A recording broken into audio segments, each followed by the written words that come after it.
어느 정도의 물을 어떻게 마셔야 될까? 물을 만약에 다 먹었는데 체한 느낌이 들잖아요. 네네. 항상 스트레스의 총합을 줄여야지 되는데 많은 부분의 스트레스를 또 탈수가 차지를 해버리는 네. 거거든요. 수분을 어떻게 이제 관리를 해야 되고. 네.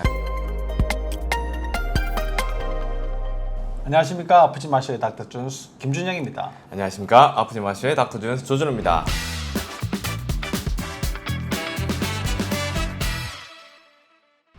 지금 이 방송을 보시는 분들 만약에 이제 전편을 못 보셨다면 전편을 보시고 지금 이 방송을 들으시면 훨씬 더 쉽게 이해가 되실 수가 있을 것 같습니다. 지난 편에는 이게 탈수에 대해서 얘기했는데 이게 얘기하다 보니까 내용이 갑자기 네. 굉장히 방대한 내용이어가지고 조금 잘라서 오늘은 수분을 어떻게 이제 관리를 해야 되고 네. 어떻게 또 먹어야지 되는가에 대해서 좀 더 설명을 해보도록 하겠습니다.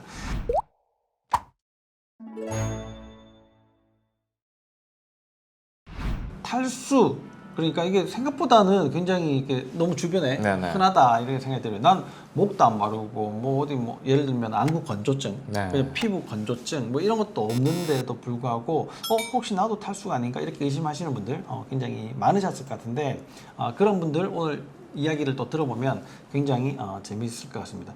이 심한 탈수는 병원에 가서 뭐 아니면 응급실로 뭐 이렇게 가셔가지고 뭐 하셔야 되겠지만 이 심한 탈수가 아닌데 이게 어디를 가서 얘기하기는 애매하고 내가 뭔가 해결해 보려고 하면 해결이 잘 안 되고 이럴 경우가 네. 사실 제일 답답할 것 같단 말이에요.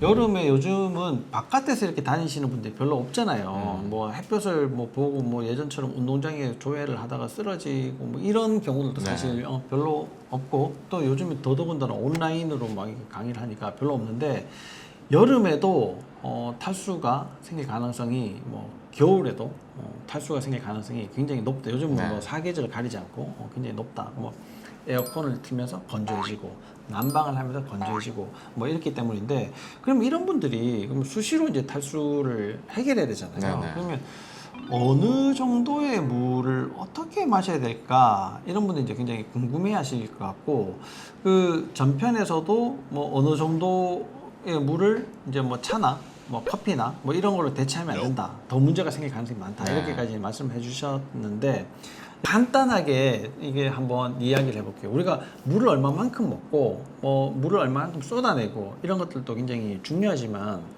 이 내가 탄수화물을 많이 먹잖아요. 그렇죠. 그러면 뱃살이 나온다거나 아니면 뭐 엉덩이 살이 처진다거나 뭐 이렇게 해서 살이 찌게 되면 지방은 거의 물이 없거든요. 그러니까 지방이 내 몸에 많아서는 이 큰 몸을 움직이는데 필요한 에너지를 다 만들어낼 만큼의 물을 가지고 있지 못한 꼴이 되는 거예요. 네네. 그래서 항상 이제 힘들어지게 되는 겁니다. 그래서 이 내가 살이 쪄 있는 거, 이 상태. 그러니까 요즘은 여성들도 많잖아요. 네네. 마른 비만. 네. 뭐 배 나온 아저씨들 많잖아요. 저도 이게 조금 나오고 이제 좀 퉁퉁하긴 하지만 그런 분들이 항상 이제 탈수가 있을 가능성이 기본에 깔려 있다 이렇게 생각을 하시면 됩니다. 근데 이런 분들 이제 이겨내기 위해서 물을 마시잖아요. 네네. 근데 이 물이라는 게 먹다 보면 못 먹어요. 네. 물독이 생기거든요. 그 예전에 그런 거 안 해보셨으면 가위바위보 해가지고 물 한 컵씩 마시기 게임 이런 거 안 해보셨어요? 그거 한 10컵 정도 마시면 다 토해내요. 네. 그러니까 물을 한 번에 많이 마시기가 쉽지 않습니다. 그러면 내가 물을 그렇게 많이 먹지 못하는 상태에서 탈수가 교정이 되느냐? 교정이 잘 안 되죠. 안 되죠. 왜냐면 순간순간 계속 물은 없어지고 내가 물을 계속 집어넣는 건 순간순간 넣어주는 게 아니기 때문에 그렇게 이제 되는 건데 그러면 물을 만약에 다 먹었는데 체한 느낌이 들잖아요. 네네. 이런 느낌이 드시는 분들은 원인이 뭘까요? 그런 분들의 원인 제일 첫 번째 원인이요. 너무 싱겁게 드시는 분이에요.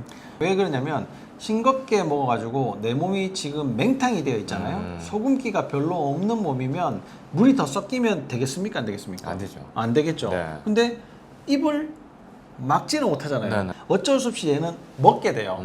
먹으면 얘가 내가 할 수 있는 일이 뭡니까? 뱉어내야죠. 그렇죠. 네. 그러니까 위를 팍 이제 쪼는 거예요. 네. 그래서 체한 느낌이 이제 드는 겁니다. 그래서 물을 잘 못 드시는 분들은 내가 평상시에 너무 싱겁게 먹고 있지 않나? 그럴 리가 없어. 막 이렇게 생각하시는 분들은 꼭 옆 사람하고 맞춰보셔야 됩니다. 그래서 나는 간에 맞다라고 생각하지만 옆 사람이 내 음식을 먹었을 때 야 너 싱거워 그렇게 얘기를 들으셨다. 그러면 본인은 혼자서 간 맞춰 먹고 있는 사람이에요. 그러니까 항상 소금기를 잘 이렇게 맞춰서 드셔야지만 물이 효율적으로 네. 내 몸에서 쓰여지게 됩니다. 근데 이걸 물을 이제 좋다고 하니까 2리터, 3리터씩 막 드시잖아요. 네. 그러면 내가 탈수라는 얘기도 들었어. 평상시에 물을 잘 안 먹어. 그러면 이번 기회에 한번 뭐 바꿔봐야지 해서 2리터, 3리터를 갑자기 드시는 분이 있는데 그렇게 이제 물을 드시면 또 어떻게 되느냐? 물이 많이 들어왔으니까 나가야 되잖아요. 왜 나가야지 되느냐? 네 사막에 선인장이 물이 많이 필요하겠습니까? 없겠습니까? 필요 없죠. 필요 없죠. 네네. 물을 많이 주면 어떻게 죽죠. 돼요? 죽죠. 네. 네. 오랜 기간 만성 탈수에 있었던 사람들은 물이 한꺼번에 들어가면 문제들을 많이 일으키게 됩니다. 그래서 계속 쏟아내거든요. 소변으로. 그러면 내가 맹물을 마시잖아요. 그럼 쏟아낼 때는 소금이 조금씩 나가요. 네. 그러면 더 맹탕이 되잖아요. 네네. 근데 억지로 이제 막 먹거든요. 억지로 먹게 되면 소금은 계속 나가고 싱거운 음식을 먹고 맹물을 마시고 그럼 어떻게 되냐? 이제 병원에 올 수밖에 없는 이상한 상태가 되는 겁니다. 병원에 가서도 그런 원인들을 찾아보기가 굉장히 어렵게 되거든요. 그래서 뭐 어디 뭐 이게 인터넷 같은 데 찾아보면 물을 8잔 마셔라. 뭐 무조건 2리터 이상 마셔라. 뭐 살 빼려면 물을 마셔야 돼. 이렇게 이야기를 듣고 막 하시는 분들은 제일 첫 번째 조심을 하셔야 되는 것이 음식을 싱겁게 드시면 안 된다. 근데 맨날 소금이 나쁘다는 이야기는 너무 많이 들으셨잖아요.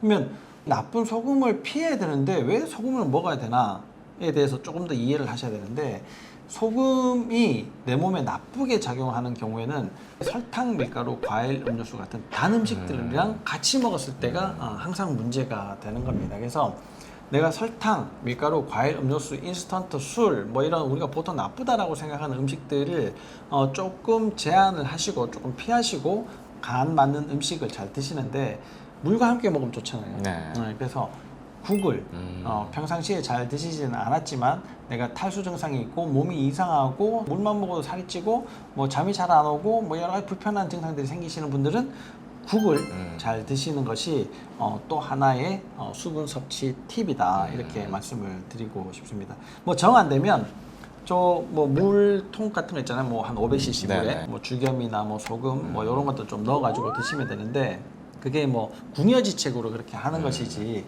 그것이 이제 꼭 이제 그렇게 하면 뭐 다 해결돼요 이렇게 얘기를 하기엔 조금 어려운 게 음식에 그 물에서 넣어가지고 이게 좀 짠맛이 나는 정도로 소금을 음식에 넣잖아요. 그냥 아무 맛이 안 나요. 예, 소금 양이 그렇게 적습니다. 그래서 우리가 음식에 넣어가지고 다른 음식 식재료에 들어있는 소금이랑 같이 이렇게 드실 경우가 훨씬 더 효율적으로 내 몸에 소금을 보충시킬 수 있다라고 생각을 하시면 됩니다. 그래서 탈수는 그냥 단순히 내 몸에 물이 부족한 게 아니고 뭐 지방이 많다거나 네. 아니면 내가 생활 습관이 잘못되었다거나 아니면 뭐 이게 소금기가 너무 적다가 너무 싱겁게 먹었다가 식생활 습관과 아주 밀접한 여러 가지 이제 관련된 네. 많이 있거든요.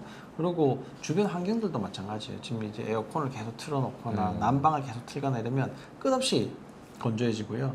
마스크가 또 물을 굉장히 많이 빨아먹어요. 이렇게 빨아들이고 밖으로 날려버리는데 문제는 밖에 있는 수분은 잘 안 들어오게 된다는 거예요. 그래서 항상 이제 문제가 많이 되는데 마스크도 빨리 벗는 날이 오면 참 좋을 것 같은데 언제나 이렇게 마스크를 벗을 수 있을지는 잘 모르겠네요. 그래서 요즘 같은 시절에는 여러분들이 탈수에 더 많은 신경을 쓰셔야지 됩니다. 그리고 탈수가 돼서 몸에서 이제 에너지가 잘 안 만들어지고 계속 부족한 상태가 되면 저희들이 맨날 하는 얘기가 있지 않습니까?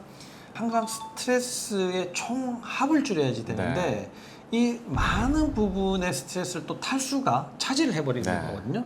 그래서 스트레스의 총합을 줄이는 측면에서라도 탈수를 관리를 잘 하시는 것이 매우 중요합니다. 그래서 여러분들이 뭐 여러 가지 방법들을 이제 쓰시겠지만 뭐 좋은 방법들도 뭐 저희들이 말씀드린 이 외에 여러 가지 이야기들이 있으실 거예요. 있겠지만 꼭 제가 이제 말씀드린 그런 것들 살찌는 거 좀 주의하시고 그 다음에 간 맞춰서 잘 드시고 물만 너무 드시려고 하지 마셔라. 이제 이런 이야기들을 해드리고 싶습니다. 그래서 여러분들이 잘 이해를 하시고 오늘부터라도 여러분들 탈수를 교정을 하는데 좋은 팁이 되었으면 좋겠습니다. 다음 이 시간에도 요런 이제 좀 생활과 네. 밀접한 관련이 있는 그런 내용들 참 이렇게 찾아서 주제를 찾아서 여러분들에게 좋은 내용을 말씀드릴 수 있는 그런 시간을 갖도록 하겠습니다.